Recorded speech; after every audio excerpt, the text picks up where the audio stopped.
You've probably seen one, been in one, or maybe even driven one. No ordinary car behind you. In fact, it's a car with a manual transmission. Adds a little bit of twist to driving.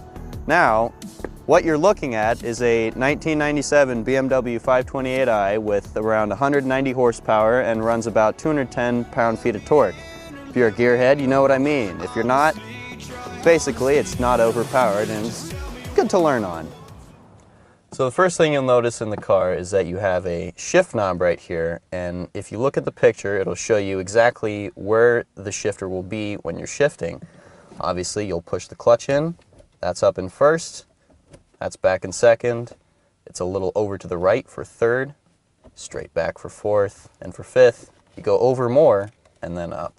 And reverse is over to the left, and you push a little harder, you'll feel a little click, and then up. And the second thing you'll notice here is that there's a third pedal. That's the clutch, and it's pretty important, and you'll see why very shortly.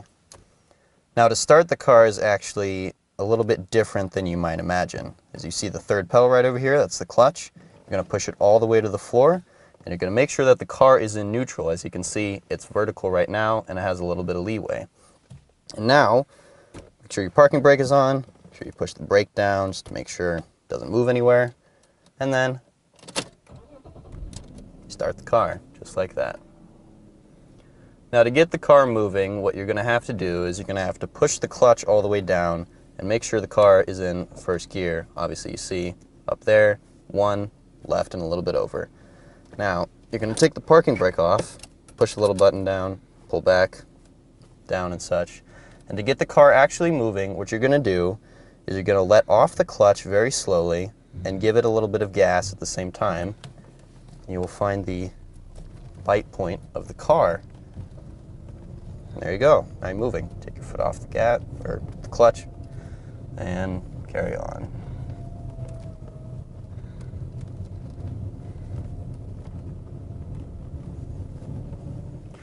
So now once you're moving, at some point obviously you're going to want to shift into the next gear so you can go a little bit faster. What you do, push the clutch all the way down, pull it back into the next gear.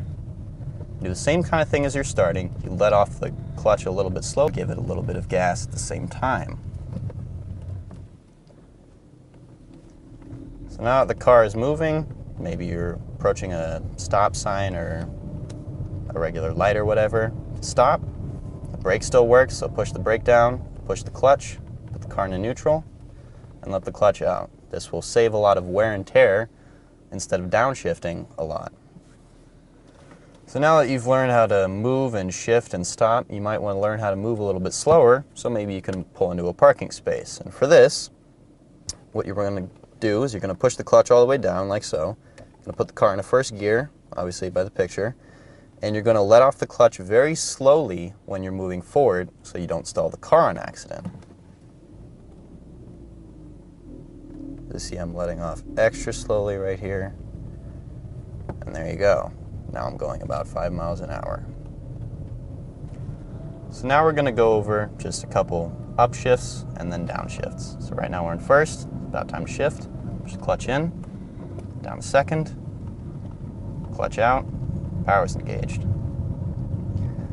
Now, approaching a speed bump, hit the brake. Don't need to shift, obviously. Now, you'll be going a little bit faster, and maybe you'll want to shift into third gear. Again, clutch down, up into third. Easy off the clutch, easy on the gas. Simple stuff. So now we're going to go over downshifting, which is what you'll need to do if you're slowing down or maybe you're about to crawl a hill. So right now we're in third gear, and we need to downshift. So push the clutch in, pull it back into second, easy off the clutch, just like that. And now we're approaching a stop sign again, clutch in, first gear. And now you're going to use your recently learned skill to park, and it's not much different. You're just going to be moving a little bit slower yet. So obviously, car in first. As you see, there's a parking space right over there. What I'm going to do now is you push the clutch in, and you can coast a little bit. Apply the brake gently, and done in the parking space.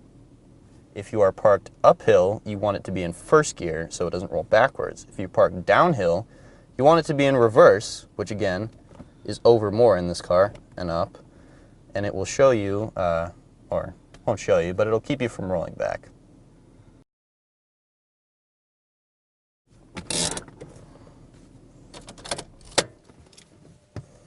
So now that you've pulled into the parking space, at some point you're obviously going to have to get out. So put the car in reverse, all the way over and up. Parking brake down, and it's the same kind of thing as starting if you were to be going forward. Slowly on the clutch, easy on the gas, and wonderful. Now you've moved. Pull out just like so. Put it in first, and you're ready to go for it again. So a couple of the bonuses of owning one of these things is that it demands your attention when you drive. You really can't slack off that much. Therefore, you might be a little bit less likely to have an accident when all your attention is focused on the car and the road.